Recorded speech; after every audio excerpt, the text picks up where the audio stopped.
సత్యాన్వేషకులందరికీ నా నమస్కారములు. ప్రభు పేరిట వందనాలు. స్వాగతం. రండి, మీ టీవీ ముందు లేదా మీ ఫోన్ ముందు కూర్చోండి.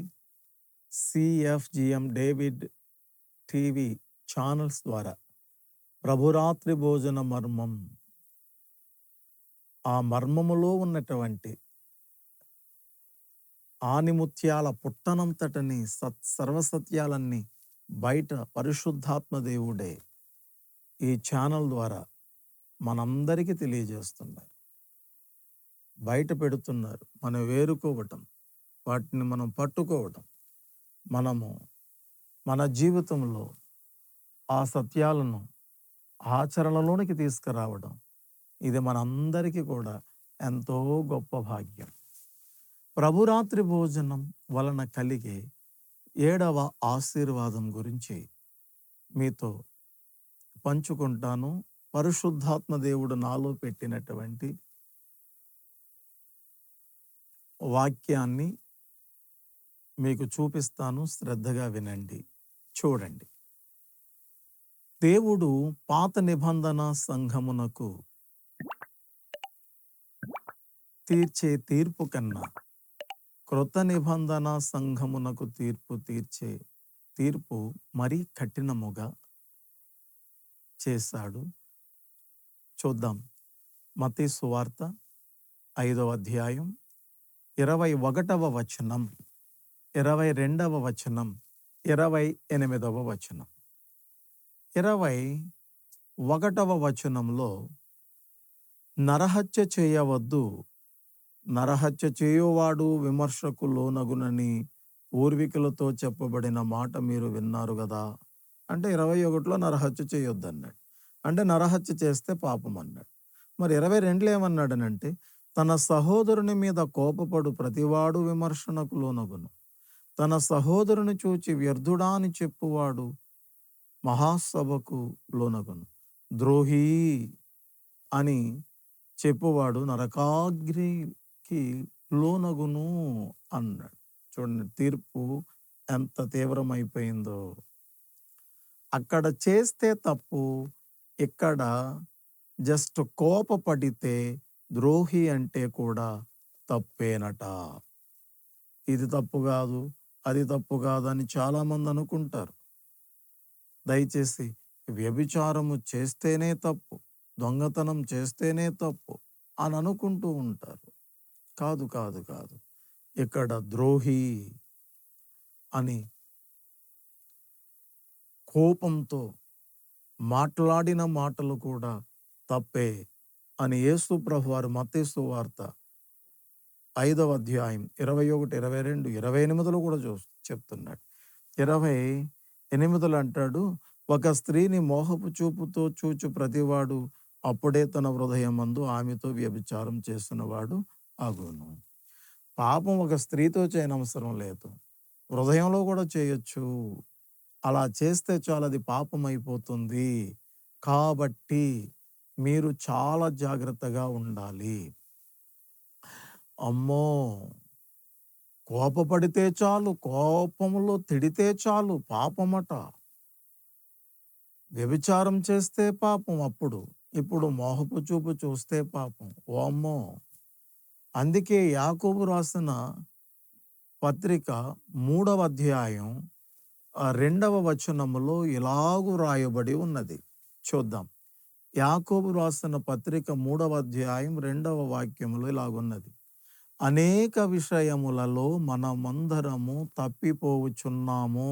చూసారా, అక్కడ ఏమో యేసు ప్రభువారు అలాగా చెప్పడానికి, ఇక అపోస్తలుడైన యాకోబు కూడా చెప్పడానికి కరెక్ట్గా సరిపోయింది. మనము అనేక విషయములలో తప్పిపోవచ్చున్నాం. మనమందరము అన్నాడు ఆయన. అనేక విషయములలో మనమందరము తప్పిపోవచ్చున్నాం. ఒక విషయం, 2 విషయాలు అని మీరు అనుకుంటున్నారు, అది తప్పు. అనేక విషయాలలో మనము అందరము తప్పిపోవచ్చున్నాం. అంటే తొట్రెల్లుచున్నాం అన్నాడు. తొట్రెళ్ళిన వాడు తొట్రెళ్ళినట్టుగా ఉండకూడదు అక్కడ. మరి ఏం చేయాలో నేను చెప్తాను. భక్తుడైన యాకోబు గారు చెప్పిన మాటను మాత్రం మీరు దృష్టి పెట్టుకోండి. దీన్ని బట్టి బాగా ఆలోచించండి. ప్రతి విశ్వాసి అనగా మనమందరము ఏదో ఒక విషయములో నిరంతరము తప్పిదము చేయుచున్నామని ఒప్పుకొనవలసిందే.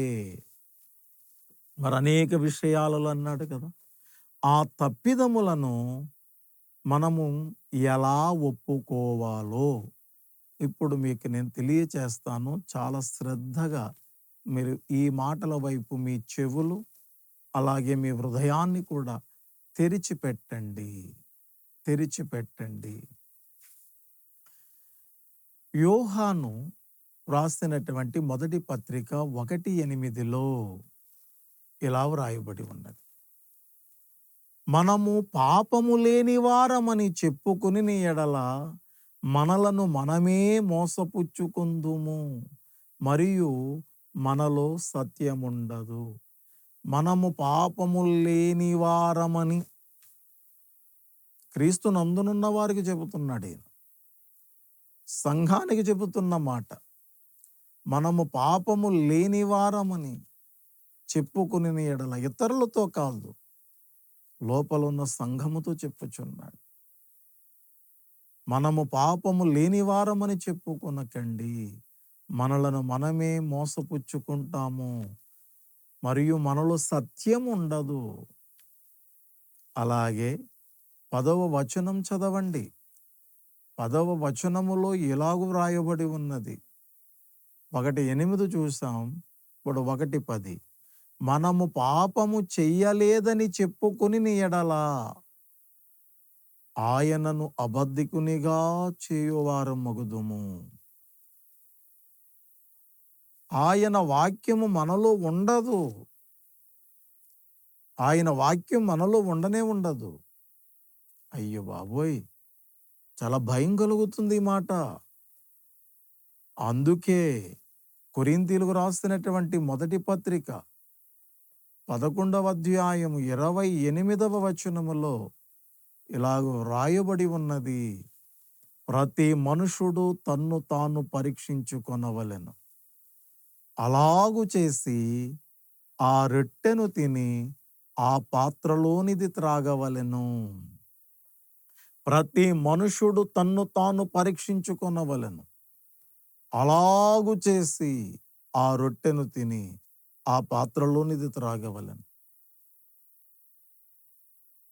పై వాక్యములన్నిటినీ 1కి 10 సార్లు లైన్గా చదివి, ఒక వచనం ప్రక్కన ఒక వచనాన్ని పెట్టి చదివి పరీక్షిస్తే సత్యము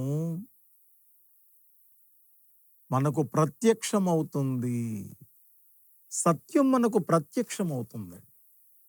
ఈ వాక్యం కూడా ప్రభురాత్రి భోజన సమయములో చెప్పబడిందే. కాబట్టి ప్రతి విశ్వాసి మొదట తాను ఏ విషయములో తప్పిపోయానో అని తన్ను తాను పరీక్షించుకోవాలి. ప్రభురాత్రి భోజనములో నేరుగా ఎప్పుడు మనము కూర్చోకూడదు, ప్రవేశించకూడదు. ముందు ఏ విషయములో తప్పిపోయామో అని తన్ను తాను పరీక్షించుకోవాలి. అలా పరీక్షించినప్పుడు దొరికిన తప్పిదములను వివరముగా దేవునికి చెప్పి ఒప్పుకోవాలి.